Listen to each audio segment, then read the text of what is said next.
¿Qué tal, amigas, amigos? Muchísimas gracias por estar en Sin embargo al aire. Gracias por acompañarnos siempre, por dejar sus likes, por invitar a otros a suscribirse, por compartir ligas. Muchísimas gracias. Ya saben ustedes que es la única manera que tenemos nosotros para llegar más lejos, para ir a más gente.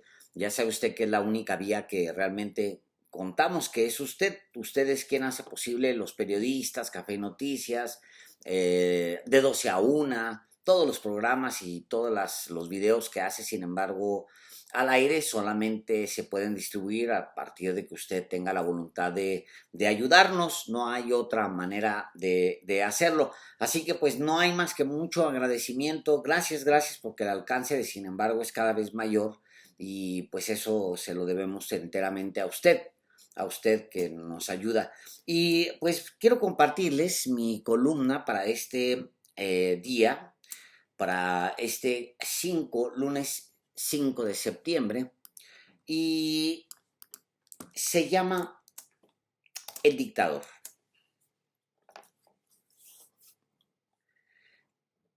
La semana pasada, el presidente de México protagonizó dos momentos relevantes para la República que, a su vez, al menos en apariencia, no fueron buenos para él. Por un lado, tuvo que exhibir públicamente un expediente de liberaciones sospechosas ordenadas por jueces, y por el otro, tuvo que plantear su desilusión con los ministros que propuso para la Suprema Corte. Nunca antes han estorbado ministros o jueces o magistrados a un presidente. Simplemente ordenaba removerlos. Pero en este sexenio, el jefe del Ejecutivo y el jefe del Estado mexicano ha tenido que denunciarlos en público para su desilusión porque no se mueve nada. López Obrador contó que cuando era presidente electo, allá por 2018, se preguntó qué hacer con el Poder Judicial.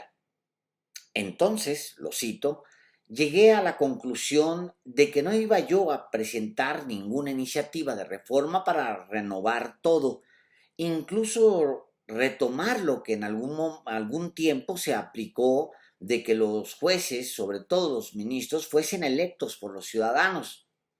Todo eso se pudo llevar a cabo. Luego agregó, se pudo haber hecho una reforma o proponer una reforma, pero dije, no, va a ser muy complicado. Y sí es ir al fondo, porque es un poder como el del Ejecutivo, piramidal. En la base están los jueces, en medio están los magistrados y arriba está la corte. Entonces dije, voy a tener oportunidad de proponer a ministros, hice mi cuenta, más los que están ahí decentes. Puede ser que logremos tener mayoría, no para que me apoyen en abusos, sino para reformar al Poder Judicial y que realmente haya justicia en México. ¿Y qué creen? Preguntó el presidente de México. Me equivoqué, se respondió. Porque hice propuestas, pero ya una vez que propuse, ya por el cargo o porque cambiaron de parecer, ya no están pensando en el proyecto de transformación y en hacer justicia. Ya actúan más en función de los mecanismos jurídicos. Y yo respeto eso, porque pues yo propongo, pero yo no quiero tener incondicionales. Yo quiero que haya mujeres y hombres libres, conscientes y que al momento de tomar decisiones cada quien asuma su responsabilidad. Ahí termina la cita del presidente. Claro que para los que alimentan la narrativa del dictador y para aquellos que quieren creer en ella, fue incómodo incorporar esos dos momentos dentro de su discurso. ¿Cómo que López Obrador no puede con unos jueces si es un autoritario, ruin y corrupto, y se desayuna cereal con leche en una bota de soldado y cena niños con cáncer que cultiva en las mazmorras de Palacio Nacional.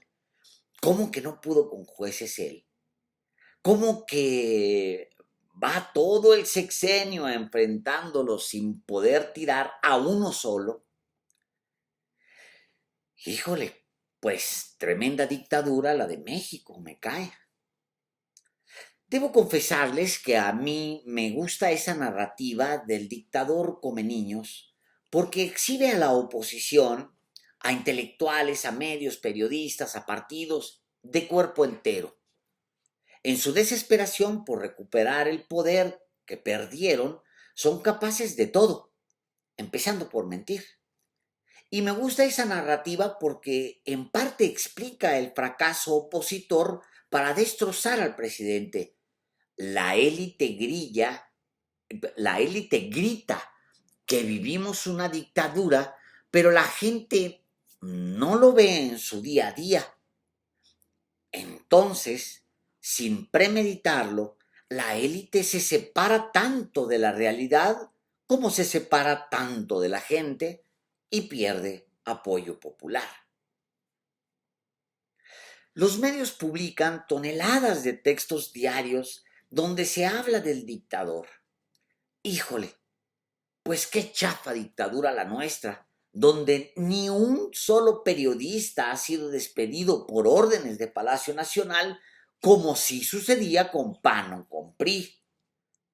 Qué chafa dictadura, donde ningún medio ha cerrado por el acoso desde la presidencia, como pasaba hace apenas unos años. Comentaristas, académicos, intelectuales, periodistas y medios pueden gritar que vivimos una dictadura y entonces cualquiera de nosotros podemos preguntarnos con honestidad, ¿y cómo pueden gritar que vivimos una dictadura si vivimos una dictadura? ¿Cómo es que pueden gritarlo? ¿Qué no se supone que en las dictaduras nadie puede gritar que vivimos una dictadura?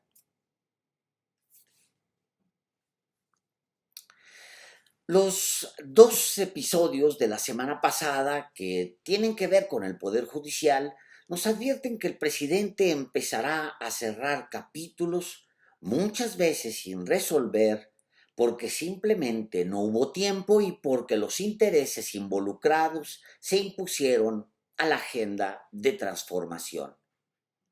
La reforma a ese poder nunca se materializó, como tampoco pudimos ver una nueva Fiscalía General de la República.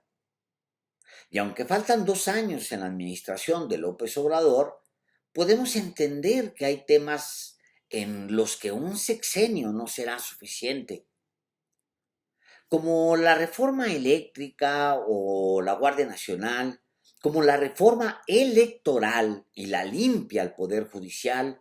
Hay pendientes que involucran a otros poderes, al legislativo, al judicial, y que necesariamente serán agenda para después de 2024, porque el presidente no querrá imponerlos por la fuerza. Serán, como ya dijo alguna vez, encargos que se le quedan a quien desde su movimiento llegue a Palacio Nacional. Quizás una lección importante que deja el sexenio de López Obrador es que sí es más efectivo impulsar agendas en el legislativo apenas se llega a la presidencia. Se trae bono democrático, se tiene mayor control sobre las fuerzas políticas, incluyendo la propia. Ya más adelante es complicado, como le ha pasado al actual presidente, promover, convencer y luego alcanzar reformas constitucionales porque los partidos opositores se estancan en el futurismo, no quieren conceder porque están razonando el impacto que tiene sobre las elecciones por venir. Con el Tribunal Electoral y con el INE pasa lo mismo que con el Poder Judicial y la Fiscalía General de la República. Su autonomía dificulta al Poder Ejecutivo realizar cambios si no se tienen los votos suficientes en el Congreso o si no se logra un consenso con la oposición, y eso casi siempre se puede al iniciar el sexenio. Remover a Alejandro Gersmanero demanda demasiado esfuerzo y aún así es probable que no quede un nuevo fiscal, sino un encargado de despacho, por ejemplo. Y para remover a Lorenzo Córdoba, tan cuestionado en las calles, pero tan defendido por las élites, requiere una reforma electoral de fondo que no se puede simplemente imponer desde presidencia porque quizás, como ningún otro tema, demanda ser negociado con las fuerzas democráticas del país. Entonces, lamento decirlo, lo más probable es que Gertz, Manero y Córdoba terminen sus respectivos periodos y se vayan a casa con un cheque por su labor cumplida, entre comillas. Varios de los pendientes que dejará López Obrador deberán ser tomados casi en automático por quienes aspiran a relevarlo.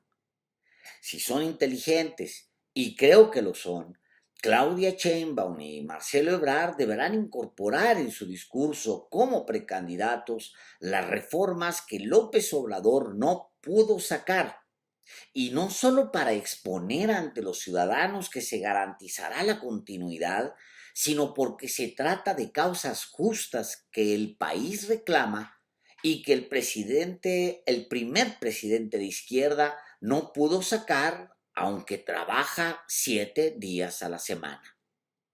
No son caprichos, sino demandas de las mayorías, y quien quiera oponerse debe preguntarse en qué país vive. ¿Quién puede negar que se necesita transformar al Poder Judicial y convertir a la Fiscalía en una verdadera representación de los intereses populares? ¿Quién, desde la izquierda, puede negar que el INE y el Tribunal Electoral ya no borrarán la mancha del fraude del 2006, por ejemplo? Ciertamente vimos al presidente frustrado la semana pasada en dos momentos que fueron relevantes para la República en cuanto a la separación de poderes, pero que a su vez no son buenas noticias para los mexicanos porque nos recuerdan que el Poder Judicial es un elefante no reumático, podrido, y es un mensaje muy poderoso y desalentador decir que si López Obrador, que es el presidente, está frustrado con ministros, magistrados y jueces, los ciudadanos estamos frustrados y además, con justa razón, desesperanzados. Por otro lado, también hará bien el López Obradorismo en entender que su líder ha hecho lo que ha podido y que no hará más de lo que humanamente le es posible. Debe reconocer que la tarea es mucha y que habrá pendientes y que se necesitan años para transformar a un país. Y debe convencerse de que 2024, por más bien que el movimiento salga en las encuestas, puede ser aprovechado por la oposición para inyectar confusión e intentar revertir lo poco o mucho que se ha avanzado o que ha avanzado esta curiosa dictadura que cumplirá su periodo constitucional de poco menos de 6 años y bajará la cortina. Muchas gracias.